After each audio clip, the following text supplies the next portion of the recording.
Thank you.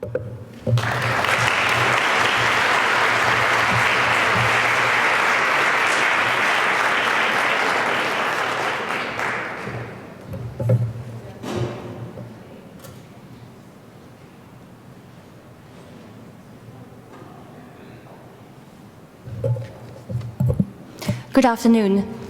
As a performing musician and an academic, my interest is in bringing to light the musical cross-currents of the Indo-British encounter during the first part of the 20th century, the dying decades of the Raj, through the lens of decolonization.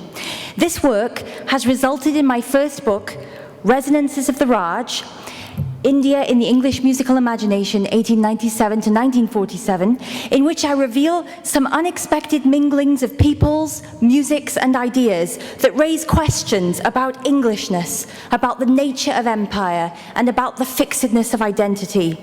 Through extensive archival research, I've uncovered a rich Indian musical climate from which British composers and musicians found inspiration. Inayat Khan, with his royal musicians shown here, exemplifies something of this context. Ultimately, what I show in a series of case studies is that although the British did conquer India, India also conquered them. The British were seduced by India, and some of their most interesting musical creations were shaped in enduring ways by the culture and sounds of the subcontinent and its peoples. What I will do in the remaining time is to open a window into the fascinating cross-cultural interactions of two musicians whose names are little known, but whose work presaged that of post-colonial Indo-Western fusion. One of the most significant personalities in this story is Maud McCarthy, an Irish musician whose work has been unjustly consigned to historical oblivion.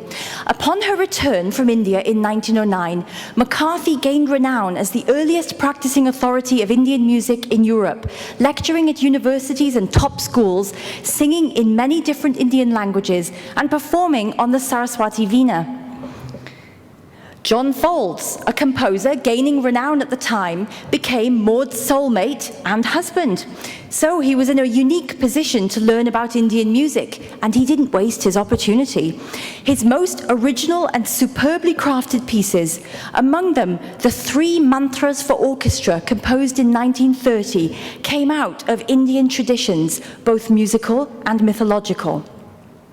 The third of John Folds' mantras bears the subtitle, "To Invoke the Rakshasas," forest demons who attack seers, sages, and yogis. In the Ramayana, they are led by their 10-headed king Ravana, as seen here.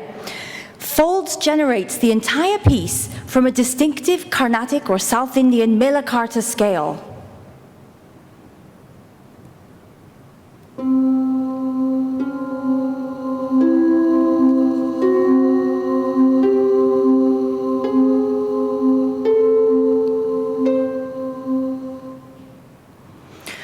Folds' entire piece is also based on a 7-beat repeating rhythmic ostinato or mantra seen here, which you can listen for in the opening passage of this powerful work.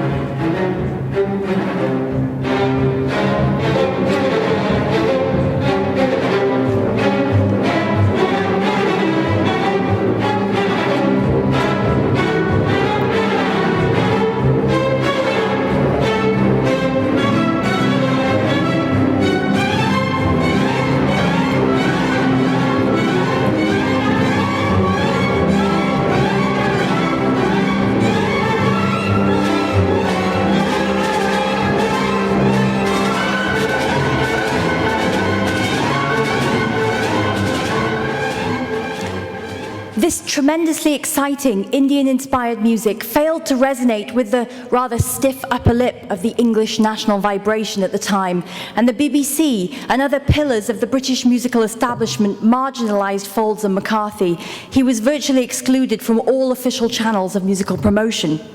So, Folds and McCarthy set sail for India again in 1935, where he became the first Western composer to write idiomatic scores for Indian ensemble, to transcribe classical Indian music for orchestra, to create an Indo-Western ensemble, and the only composer to forsake his homeland for India.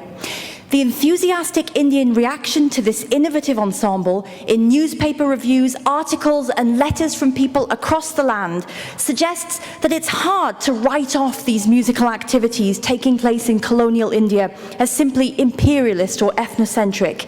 Indeed, less than a decade later, Folds' ensemble became the model for none other than Ravi Shankar, whose celebrated East-West fusion of the 1960s began when he took up music director at All India Radio in Delhi after independence in 1947.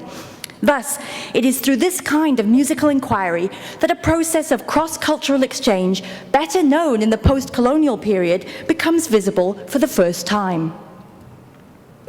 I will leave you today with a collaborative John Folds and Maud McCarthy composition, whose melody, Maud explained, is in a style suggested to her on hearing Rabindranath Tagore sing to her in her home when he visited London in 1912. This is the Song of Ram Das of 1935, whose double reed sonority, use of the ghungru, and subtle ornamental touches in the melody are hallmarks of Indian inspiration.